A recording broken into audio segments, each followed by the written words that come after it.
Today's lesson is entitled A Time to Celebrate or Free to Celebrate, and it's coming from Ezra chapter 6, verses 13 through 22. Now, so our lesson opens up this morning. It's talking about the rebuilding of the temple. But just to bring you up to date so that you'll understand better what's going on, King Cyrus earlier had been going through some of the relics, and he had found an order that had said by God that the temple be rebuilt. Now, Cyrus was not Jewish, but because he was king, he did an order that this be carried out just the way it had been written down.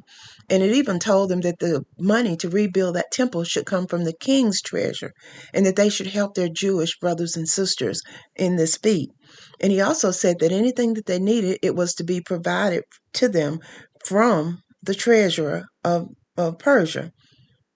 So when this lesson picks up today in verse 13, we see that Taniah, who was governor on this side of the river, Sheshabatzanai, and their companions, according to that which Darius the king had sent, so did they speedily.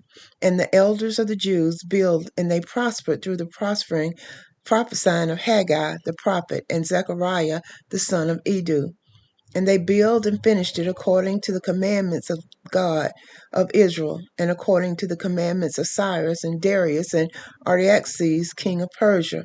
And this house was finished on the 3rd day of the month of Adar, which was in the 6th year of the reign of Darius the king. And the children of Israel, the priests and the Levites, and the rest of the children of the captivity, kept the dedication of the house of God with joy, and offered at the dedication of this house of God 100 bullocks, 200 rams, 400 lambs, and for a sin offering for all of Israel 12 he-goats, according to the number of the tribes of Israel. And they set the priests in their divisions and the Levites in their courses for the service of God, which is at Jerusalem, as it is written in the book of Moses. Let's look at those first verses, 13 through 18. Here we see there were specific instructions for the rebuilding of the temple. And once these notes and these commandments were found, we see that these kings were obedient to what they read. And so immediately they got onto the task of getting to the Jews the things that they would need to rebuild the temple. And they were provided with animals for sacrifice. And as I mentioned earlier, they were provided with the funds needed to rebuild the temple. And the writing said to give them whatever they needed, and that the government was to support this effort. And as we mentioned before, once it was completed, they were supposed to offer dedication to the Lord.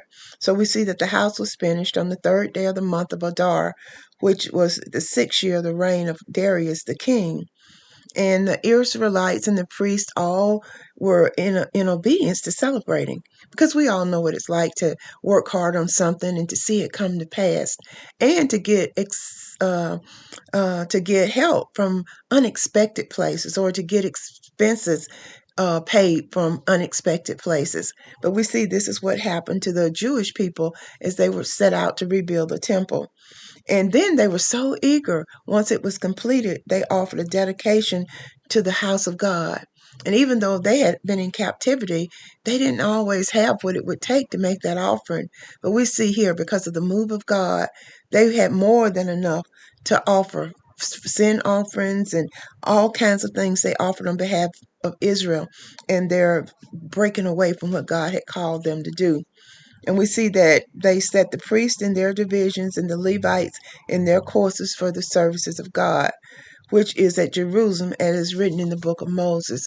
They knew their history, and they went back and they were being very specific in what they were doing, because they wanted to please God in their worship and in their celebration of Him allowing them to have that temple built. Now, in verses 19 through 22, it says, And the children of the captivity kept the Passover upon the 14th day of the first month. For the priests and the Levites were purified together. All of them were just and killed Passover for all the children of captivity, and for their brethren the priests, and for themselves. And the children of Israel, which were come again out of captivity, and all such as had separated themselves unto them from the filthiness of the heathen of the land, to seek the Lord God of Israel, did eat.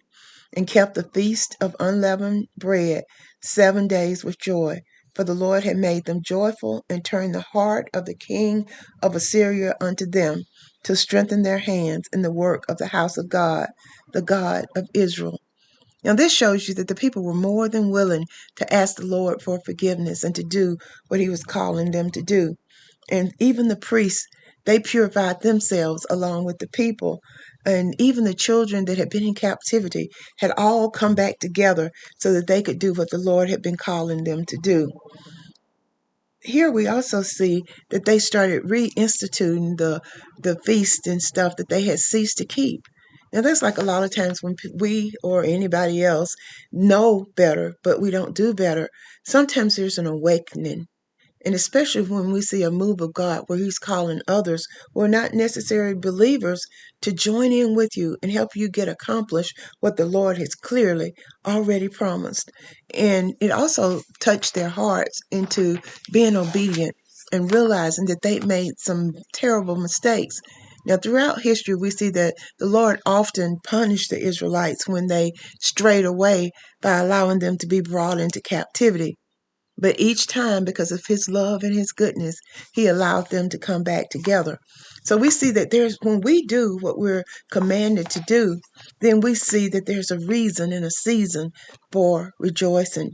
Now, the main point of this lesson, even though it was lifted from the Old Testament, is for you to know that when God said that something's going to happen or it should happen, sometimes it doesn't happen when we're looking for it to happen, but it happens nevertheless. And we see this is true here. The kings that found these hidden words that the Lord had commanded, they weren't believers. They weren't Jewish people. They weren't even Jewish converts. But when they ran across these scrolls and they saw the commandments of the Lord, it moved them to obedience, and it moved them to help those that had held them in captivity. And this just tells us that we have reason to celebrate, because regardless of what things look like day to day, the Lord still is in charge. And it also shows you that he can use whoever he chooses to use in order to complete his purpose. Take time to celebrate, and see you next Sunday.